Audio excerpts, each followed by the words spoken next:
look around you right now. Like, really, just take a second and look. Chances are, within arm's reach, there is a device. Oh, there always is. Right. And on that device, a light is blinking, or screen is waking up, or maybe just a subtle little buzz is vibrating against your leg. Yeah, notification pops up. Exactly. An email arrives, a message pops up from a friend, a coworker, an app you haven't used in like 3 weeks. And without you even realizing it, in that tiny fraction of a second, your attention is being actively, aggressively stolen. Yeah. We live in this ecosystem of just constant interruption. We really do. It's a theft that happens in plain sight, honestly, hundreds of times a day. And the truly alarming part is how we have completely normalized it. Right, it's just everyday life now. Exactly. We treat this constant state of fractured attention like, well, like the weather, Yeah. Just the inevitable, unchangeable environment we happen to live in. We complain about being overwhelmed, yet we immediately reach for the exact device that is overwhelming us the moment we feel like a second of silence. Which brings us to the core premise of today's deep dive. And it is a bold one. It is. If you are looking at the landscape of the modern world, the absolute most valuable skill you can cultivate in the 21st century is probably not what you think. No, it's not. It's not artificial intelligence. It is not learning to code or mastering public speaking or, building a massive network. It is something incredibly rare, brilliantly simple, and arguably harder to do today than at any point in human history. Yeah. The ability to focus. Which is a fascinating historical pivot, right? Because focus used to be the default state of the human mind. Yeah, you didn't have to try. Right. If you go back 100 years, uninterrupted thought wasn't a superpower, it's just how you got through a Tuesday. Right, exactly. But now it is a massive competitive advantage. So we are diving deep into the framework popularized by Cal Newport today, specifically his concept of deep work. Yes, deep work. And the contrast at the heart of this framework is striking. While the vast majority of people are quite literally addicted to constant interruptions, a very small, very quiet group of individuals are mastering this one specific skill of intense focus to produce just extraordinary results. So our mission today is to figure out the mechanics behind how they are doing it. We want to unpack why focus has evolved into a modern superpower, uncover the actual neuroscience, the biological mechanisms behind how distractions are secretly rewiring our brains. It's scary stuff. The really scary stuff.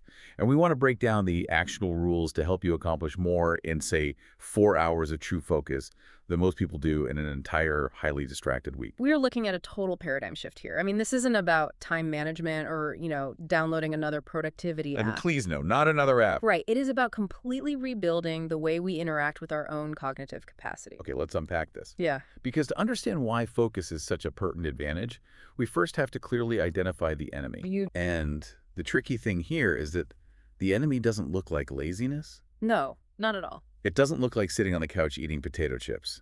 The enemy masquerades as productivity. Yes. The framework draws a hard, unforgiving line between two entirely different ways of operating in the modern economy, which are deep work and shallow work. Yeah.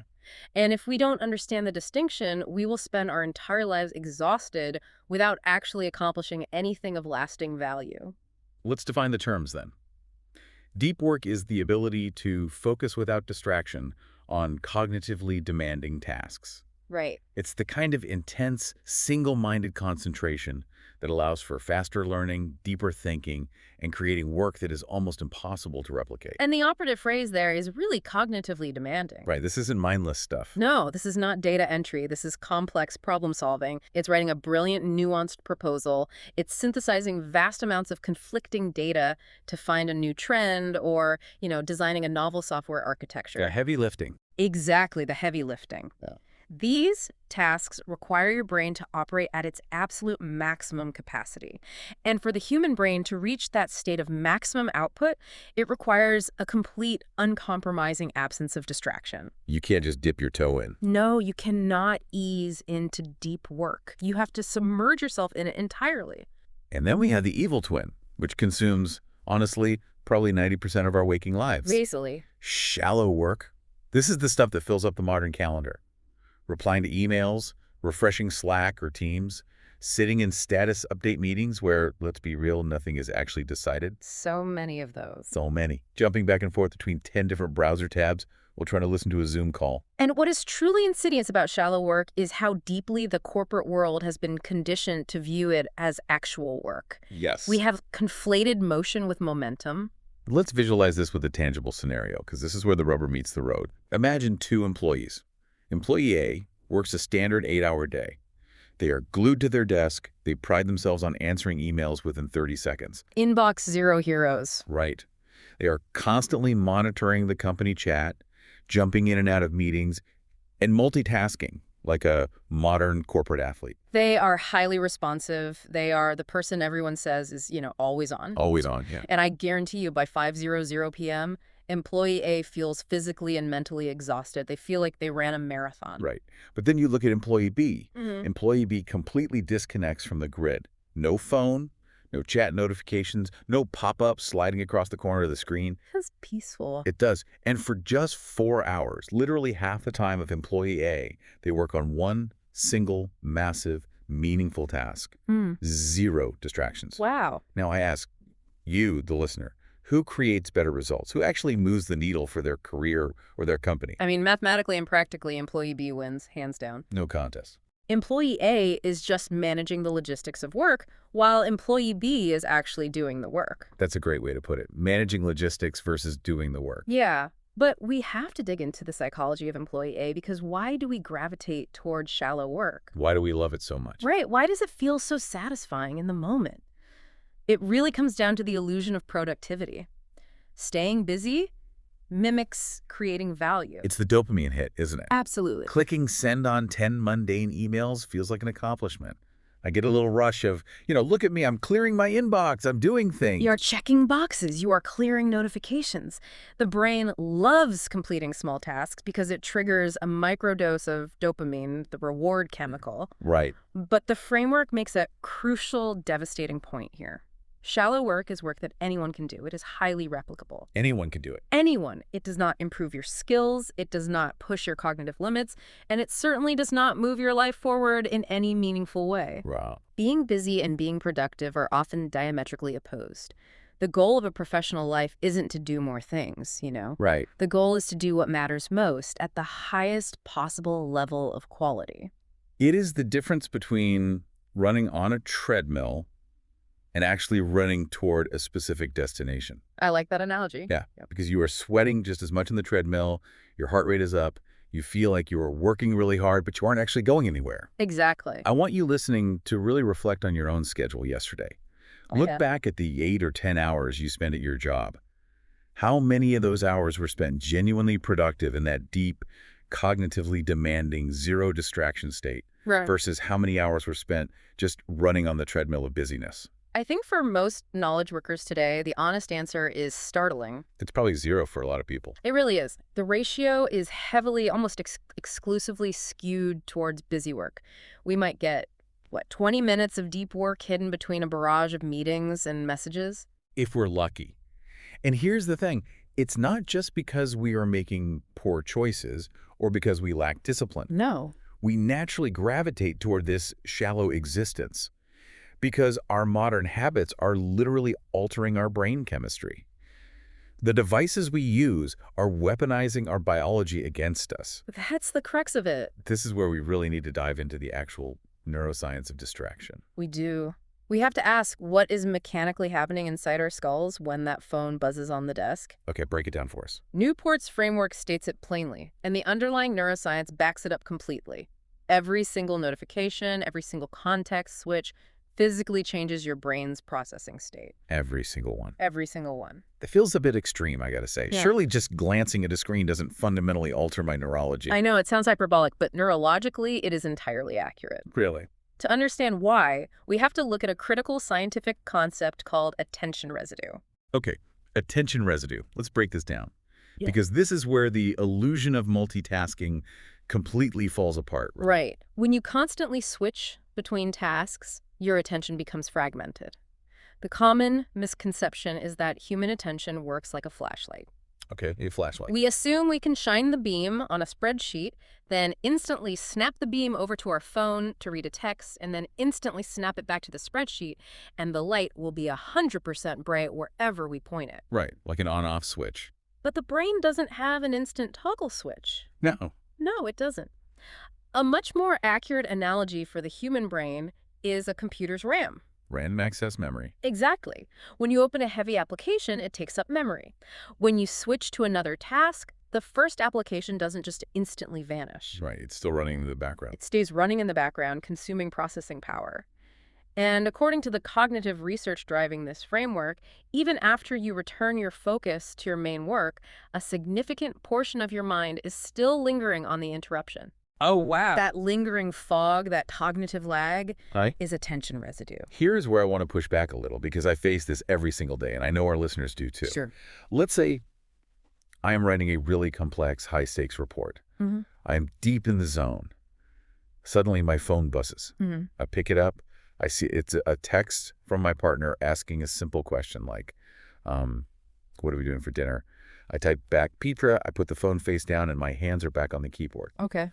That entire interaction took maybe 2, maximum 3 seconds. Yeah. How much damage does that realistically do? My hands are back on the keyboard. I am right back to work. So you perceive that you are right back to work. Right, because physically I am. Your physical posture has returned to the primary task, but your prefrontal cortex, the part of your brain responsible for complex problem solving and sustained focus, is not fully there. It's not. No. Mechanically, what happens during that 2-second text is a massive cognitive deceleration. Really? Just from typing pizza? Just from typing pizza. First, your brain has to disengage from the complex mental model of the report you were writing. Okay. Then, it has to reorient to a completely different social and emotional context, which is your partner, dinner, the evening schedule. Right, the whole context shifts. You process the text, make a decision, and reply. Then, you force your brain to disengage from the social context and boot up the complex mental model of a report all over again. So even though the physical action took 2 seconds, the cognitive reboot takes much longer. Exactly. The cognitive switch involves a latency period. For the next 10, 15, sometimes even 20 minutes, background processes in your neural network are still active. 20 minutes. Yes, they are firing off signals related to that text message. Do you mean things like, what kind of pizza? Are we getting delivery or going out? Did I sound too abrupt by just replying pizza? Precise. What time am I actually going to finish this report so I can go eat? Yes, all of those micro thoughts are pinging in your subconscious. Yeah. There are open loops. They are eating up your mental RAM, which means the amount of cognitive power you actually have available to dedicate to your report is drastically reduced. So I'm basically handicapping myself. You are now operating with diminished capacity. This is exactly why regaining full elite-level concentration after a quote-unquote quick check of your inbox is so agonizingly difficult. You are fighting through the sludge of attention residue. Which fundamentally means that multitasking is a biological myth. It is. Multitasking does not exist. Period. Period. The human brain cannot actively process 2 cognitively demanding tasks simultaneously. What we call multitasking is actually rapid task switching. Rapid task switching. Okay. And every single time you switch, you leave a new layer of attention residue. You're constantly paying a cognitive switching penalty. It is exhausting just thinking about it. No wonder we all feel completely burned out and honestly incapable of a single original thought by 3:00 p.m. Yeah, the 3 p.m. slump. We have been paying this massive switching tax all day long, bleeding our cognitive energy out through 1,000 tiny cuts. And this is where the neuroscience gets even darker, unfortunately. Oh boy. Because over time, the consequences aren't just temporary fatigue. This constant fragmentation of attention actively remodels your neural pathways. Like physically changes the brain structure. Yes. When you engage in deep, uninterrupted focus, your brain builds and thickens something called myelin. Myelin, okay. It's a layer of tissue that wraps around your nerve fibers. Thicker myelin allows electrical impulses to travel faster and cleaner, which is basically how you master complex skills and think at an elite level. So more myelin is good. More myelin is very good, but multitasking prevents myelination. Oh. Instead, it trains your brain to seek out constant, cheap dopamine hits. Right. You are actually conditioning your brain to crave constant stimulation. That is the most terrifying part of this entire concept to me. We are actively training our brains to reject deep thought. We really are. We are destroying our own capacity for genius. Yes. If you condition your brain to receive a hit of novelty, a new email, a new, a breaking news headline every 3 to 5 minutes, your neurological baseline adapts to expect that frequency of reward. It becomes the new normal. Exactly. And this is exactly why sitting down with a dense book for 30 minutes without checking a phone feels physically uncomfortable to so many people today. It does. It feels awful sometimes. The silence, the lack of rapid-fire stimuli, it triggers an actual withdrawal response. It feels wrong to a brain that has been systematically rewired for chaos. You literally feel twitchy. Yes. I have felt this myself. I will be reading a genuinely gripping book or watching a great movie, and out of nowhere, for absolutely no logical reason, my hand just reaches for my pocket to check my phone. It's automatic. It is a completely involuntary muscle memory. That is the neurological craving, the dopamine loop demanding to be fed. Wow. So the profound realization here is that doing deep work isn't just some neat daily habit you can tack onto your schedule, like, drinking a glass of lemon water in the morning. Right. It's not a life hack. Reclaiming your focus is a fundamental rehabilitation of the brain. You are fighting against years of ingrained neurological conditioning. Which means we can't just rely on good intentions. No, willpower isn't enough. I can't just wake up and say, I'm going to focus today. That is like an addict saying, I'm just going to not want a cigarette today. Exactly. It's not going to work if your brain chemistry is screaming for a dopamine hit. We need rigid structure. Yes, we do. We need to build an impenetrable fortress around our attention. And that brings us to the actual framework for architecting focus. Let's get into the rule. Yeah, the concept outlines 4 specific rules, and I want to group rule number 1 and rule number 4 together first, because they tackle the physical and temporal environment we work in. Okay, yeah. This relies on recognizing a harsh truth about human psychology, which is that willpower is a finite, rapidly depleting resource. We only have so much of it. Right. If you rely on willpower alone to ignore the phone sitting on your desk, you will eventually lose. The friction is too high. So rule number 1 is simple to say, but honestly ruthless to execute. Oh, yeah. Work deep. Work deep. You cannot wait for inspiration to strike. You have to schedule it. You have to treat your deep work time like the most important high-stakes meeting of your day. Absolutely. Block uninterrupted time on your calendar. Close every single unnecessary browser tab. Turn off all notifications on your desktop. And crucially, put the phone in a completely different room. And I want to emphasize that the physical distance of the phone is not a suggestion. It is a biological necessity. Wait, really? It has to be in another room? Yes. Studies on cognitive capacity have shown that even having your smartphone sitting face down, powered off, on the desk in front of you, significantly reduces your fluid intelligence and working memory capacity. Wait, even if it is turned off? How is that even possible? Because your brain recognizes the phone as a gateway to infinite dopamine. Oh, wow. Even if it is off, a subconscious part of your brain is actively expending cognitive energy, just maintaining the decision not to pick it up. It's an open loop again. It is an open loop. By moving the phone to another room, you eliminate that cognitive drain. You remove the decision entirely. Let's use an analogy here to highlight how absurd our current behavior is. Let's hear it. Think about a highly important make-or-break VIP meeting. Let's say you are sitting one-on-one with the CEO of your dream company, or maybe a massive investor who is about to fund your startup. High stakes. Right. They are looking you in the eye, discussing your future. Yeah. You would never, under any circumstances, pull out your phone, look down, and start scrolling through social media while they are talking to you. Of course not. That would be insane. You wouldn't hold up a finger and say, hold on, let me check this group chat. Yeah. It would be incredibly disrespectful, and it would ruin your chances. Yeah. So why, when we were sitting down to do our own most cognitively demanding, valuable work, the work that will actually build our careers, are we doing it? It's a great point. Why are we disrespecting the most important meeting of the day, the one with our own brain? That is a phenomenal way to frame it. You are the VIP. Your attention is the ultimate asset. Yeah. And to honor that VIP meeting, the framework points heavily to the importance of rituals. Rituals, okay. Because deep work does not just happen by accident when the mood strikes you. You have to engineer the environment. You don't just sit around waiting for the muse to arrive. No, if you wait for the muse, you will be waiting forever. You engineer a ritual so the muse has absolute no choice but to show up. I love that. Make the muse show up. Right. By working in the exact same place, at the exact same time, with the exact same routine.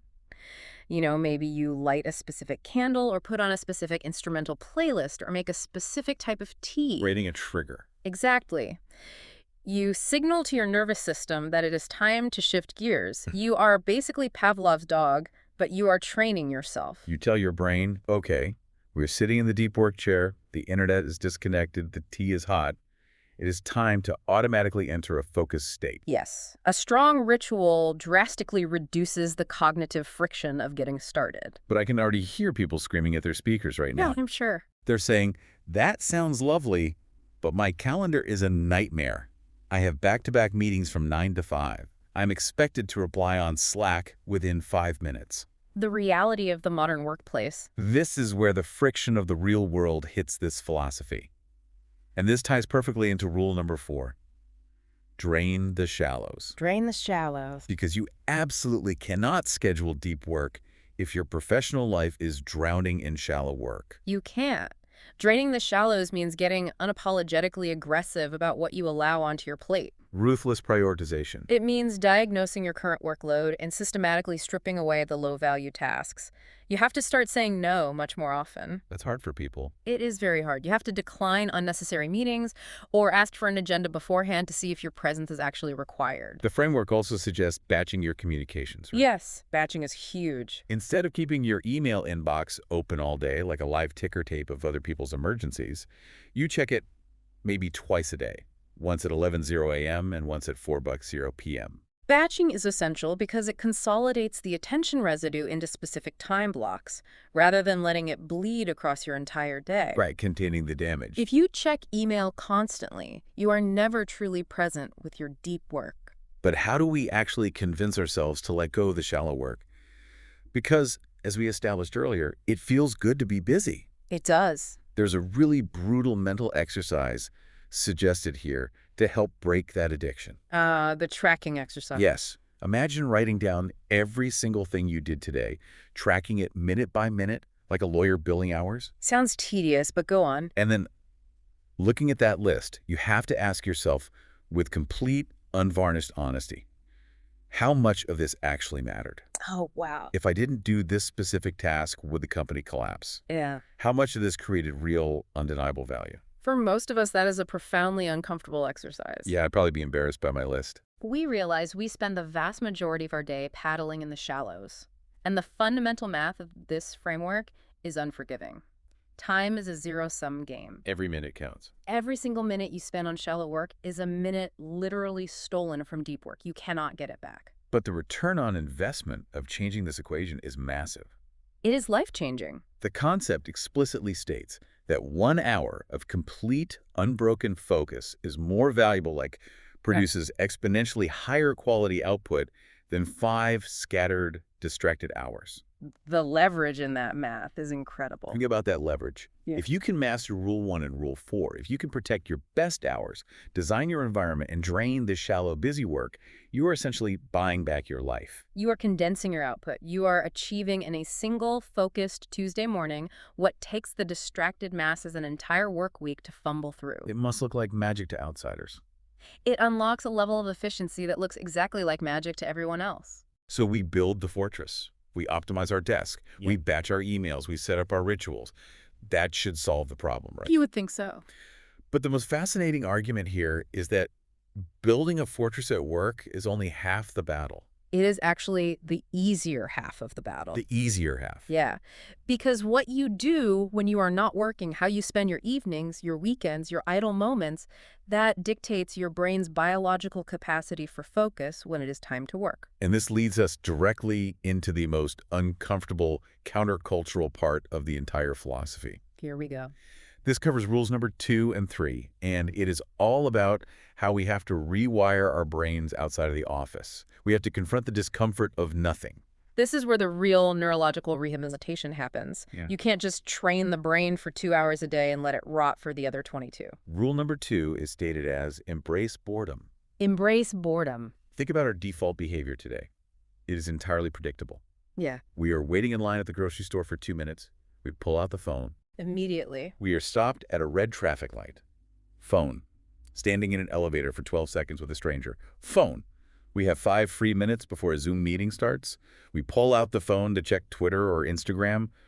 We never, ever, under any circumstances, let our brains just sit and do nothing. We have practically eradicated boredom from the modern human experience. You really have. We view any gap in stimulation as a flaw that must be immediately filled with content. But hold on, let me push on that a bit. Because a lot of modern wellness advice, a lot of what we hear about burnout, tells us that we are overworked and we desperately need to unwind. Right, self-care. Self-care, exactly. We need to decompress. The prevailing wisdom is that taking a break to watch a funny TikTok or scroll through visually pleasing Instagram posts helps our brains relax. Sure.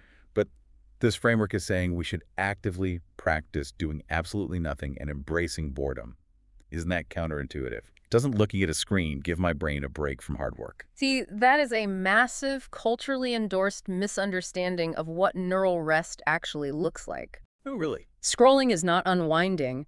It is bombarding the brain with highly engineered, high dopamine, low-value stimuli. It's still work for the brain. Your visual cortex and your dopamine pathways are firing constantly when you scroll. It is exhausting for the brain. Wow, I never thought about it like that. But to address the core mechanism of embracing boredom, you have to understand the default mode network, or the DMN. The default mode network. What is that doing when we are bored? So the DMN is a network of interacting brain regions that activates precisely when you are not focused on the outside world. Okay. When you are staring out a window or taking a shower or walking without a podcast playing, your brain doesn't shut down. The DMN powers up. Like shower thoughts. That's why we get shower thoughts. Exactly. That's the DMN at work. And what the DMN does is it sifts through your memories, it processes complex emotions, and most importantly, it connects disparate ideas. It's synthesizing everything. It is the biological engine of human creativity and insight. When you constantly pull out your phone the second you feel bored, you suppress the default mode network. You never give it a chance to turn on. You literally rob your brain of the opportunity to have an original thought. So boredom isn't empty space. It is the incubation period for brilliance. Exactly. And furthermore, Cal Newport argues that focus is a muscle. A muscle. Think of it like going to the gym. You don't just lift heavy weights for 1 hour at the gym and then go home and lie perfectly still in bed for 23 hours, expecting your muscles to remain strong. Right, that would be ridiculous. Your capacity for deep work is tested and built during your downtime. Every single time you feel the psychological urge to pull out your phone in that grocery store line, and you actively, consciously resist it, you are doing a mental push-up. A mental push-up. I love that. That focus muscle grows stronger. You are practicing the exact cognitive restraint you will need for deep work. So boredom is the resistance training for focus. Precisely.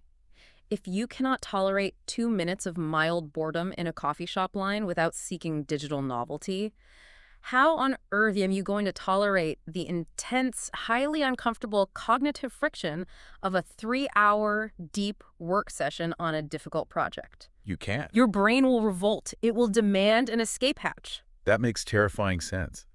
By filling every micro moment with a screen, we are conditioning our baseline tolerance for a lack of stimulation to be exactly 0. 0. Which brings us right to the throat of the beast. Rule number 3, quit social media. The big one. Or, at the very least, adopt a radically restricted, intentional approach to how you use it. Because social media is the ultimate engine of distraction. It really is. It is an attention strip mining operation. It promises community and connection, but as we look at the data, it most often just delivers chronic distraction, comparison, and cognitive fragmentation. It is purposefully engineered to deliver distraction. That is not an accident. That is their entire multi-billion-dollar business model. Oh, absolutely. They hire the best neuroscientists in the world to figure out how to hijack our dopamine loops so we keep scrolling past advertisements. Yes.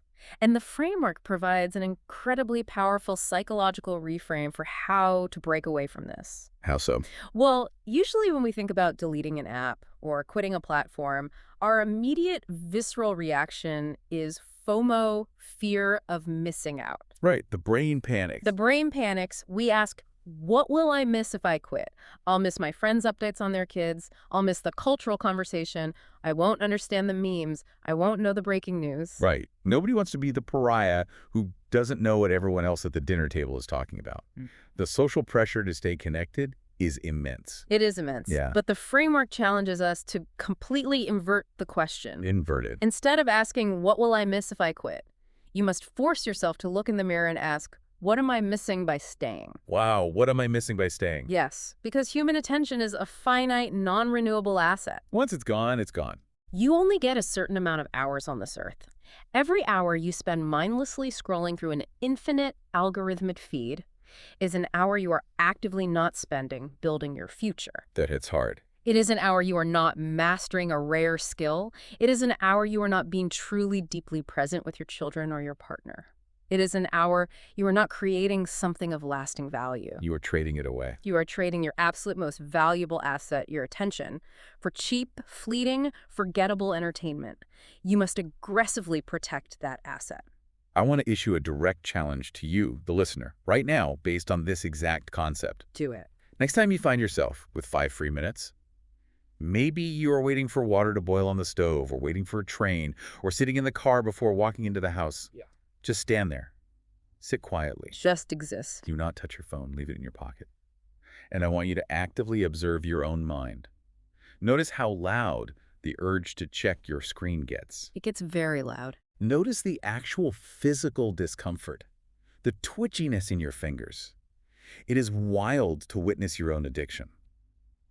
But remember, the greatest ideas, the real breakthroughs in your career and your life, they do not happen while you're swiping. No, they don't. They appear in the silence. It is only in the silence, when the default mode network is allowed to run, that your brain has the space to connect those disparate ideas and generate truly original thought. Okay, so let's zoom out a bit. We have established the mechanics. Right. We build the rituals to block our time. We ruthlessly drain the shallow busy work from our calendars. We practice the discomfort of boredom, and we radically restrict our social media use to protect our cognitive RAM. All of the above. Let's say we actually do all of this. We rewire our brains. We reclaim our attention. What is the ultimate real-world payoff? What happens to our careers?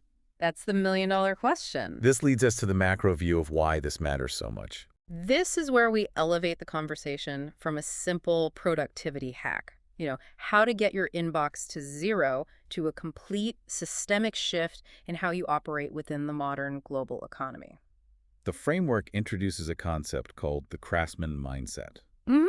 Let's break this down, because it challenges the way most of us were taught to view our jobs entirely. It really does. The prevailing attitude for most people is passion-centric or egocentric. We approach our work asking, what can this job do for me? Right. What's in it for me? What is my salary? What are my benefits? Does this align with my supposed passion? How does this serve my ego? But someone who has mastered deep work approaches their career entirely differently. How so? A deep worker adopts the craftsman mindset. Instead of asking what the world can offer them, they ask, what undeniable value can I create for the world? Wow, what undeniable value can I create? It is a relentless focus on mastery. That is waking up every day and dedicating yourself to improving your skills, refining your output, and becoming genuinely exceptional, so good they literally cannot ignore you. And the economic logic here is profound. When you adopt the craftsman mindset, when you are capable of doing deep work that is rare and highly valuable, all the things everyone else is desperately chasing, the money, the recognition, the promotions, the autonomy, the opportunities they naturally follow as a byproduct. Exactly. Success follows mastery, and mastery requires deep work. And this ties directly into the macroeconomic argument at the heart of this philosophy. If we look at the trajectory of human history, the currency of wealth is shifting. Okay, how so? Focus is the new wealth. Focus is the new wealth. Let's synthesize this historical timeline because it really puts things in perspective. Let's do it. 150 years ago, physical labor and physical capital created wealth. You built the railroad, you mined the coal, you owned the factory machinery. That was the industrial age. Right. Then, over the last 50 years, we moved into the knowledge economy. Knowing things, holding a specialized degree, having access to exclusive information that created wealth. But information is no longer scarce? Not at all. We all have access to the entirety of human knowledge sitting in our pockets. A degree doesn't guarantee you hold unique information anymore. Right. So it sounds like we are moving from physical capital, like gold and oil, and even raw information, to human attention as the absolute most valuable currency on Earth. That is exactly the progression. In a world where everyone is chronically distracted, where the average worker's attention is fragmented into 3-minute intervals, and their output is overwhelmingly shallow, the ability to concentrate deeply on a single complex problem becomes your ultimate competitive advantage. You are operating on a completely different cognitive plane than 99% of the workforce. You're in a league of your own. You can learn complicated things faster, and you can produce at an elite level in far less time. And there is a very specific highly urgent reason why this shift toward attention capital is becoming so critical right now. The elephant in the room? The elephant in the room of the modern economy, Yeah. artificial intelligence. Yes. This is the survival aspect of the entire concept. AI is fundamentally, permanently altering the value of shallow work. Permanently. If your job consists of replying to standard emails, summarizing meeting transcripts, moving data from one spreadsheet to another, or generating generic weekly reports. AI can already do that. AI can already do that, or very soon will be able to automate that entirely. Shallow work is, by definition, automatable work. It is algorithmic. Exactly. But what AI cannot easily replicate, what requires human nuance, deep empathy, complex multidisciplinary problem solving, original synthesis, and true innovation that requires deep focus. The human element. The ability to push the boundaries of what is known. The framework states this clearly. The only people who will thrive and shape the future economy are those who have retained the ability to concentrate deeply and do the complex work that machines simply cannot. That is incredibly sobering. It is. If you live your life in the shallows, if you build your career on being the fastest person to reply to a Slack message, you are effectively competing with algorithms. And you will lose. You will lose. An algorithm can do the shallows 1,000,000 times faster and cheaper than you ever could. You will become economically obsolete. But if you protect your attention and master deep work, you become indispensable. Okay, we have covered an immense amount of ground today. We've gone from the biological reality of attention residue to the macroeconomic threat of AI. It's a lot to process. It is. Let's bring this all together. What this philosophy is really telling us is that deep work isn't just a Pomodoro timer technique. No, not at all. It is not just a clever way to organize your calendar. It is a completely different way of living your life. It is a philosophy of existence in an increasingly distracted, chaotic world. It is actively, courageously choosing your priorities over simply reacting to the manufactured urgencies of your environment. Well said. It is choosing brutal effectiveness over the comforting illusion of busyness. It is choosing deep meaning over cheap distraction. The core truth we have to face is this. A distracted life produces distracted, mediocre results. Every single hour you spend doing deep work away from the noise is a literal, tangible investment in the person you are becoming and the mind you are building. You are building the architecture of your future mind. You are choosing to remain a craftsman. Exactly. So as we wrap up this deep dive, I want to pass along the exact challenge that underpins this entire framework directly to you, the listener. Listen closely to this part. Think about your daily habits. Think about your phone usage, your office environment, the excuses you make about being too busy. What is the biggest distraction that is actively stopping you from doing deep work? Name it. Identify it. Call it out by name. Because once you name it, you can start to dismantle it. And as you think about how to dismantle those distractions, I want to leave you with one final, perhaps slightly chilling thought to mull over. Okay, let's hear it. Building on what we just discussed about artificial intelligence and our attention, we noted that AI can automate shallow tasks, but not original, deep human thinking. But consider the trajectory we are on. If we continue to allow endless notifications to fragment our attention, if we refuse to embrace boredom and let our focus muscle atrophy entirely, and if our own minds become exactly as reactive, scattered, and pattern-based as the scrolling algorithmic feeds we consume all day long, Oh, wow. will our own human output eventually become indistinguishable from artificial intelligence? That is terrifying. If we lose the ability to sit in silence and do deep work, could mastering our focus be the only way to actually retain our humanity in an automated future? Wow, that changes the stakes entirely. It really does. A broken arm on an X-ray is easy to see, but a fractured attention span is invisible until the damage is already done. Exactly. The choice of how you spend your cognitive energy is yours. Remember, your future isn't built by what distracts you. It is built entirely by what you choose to focus on.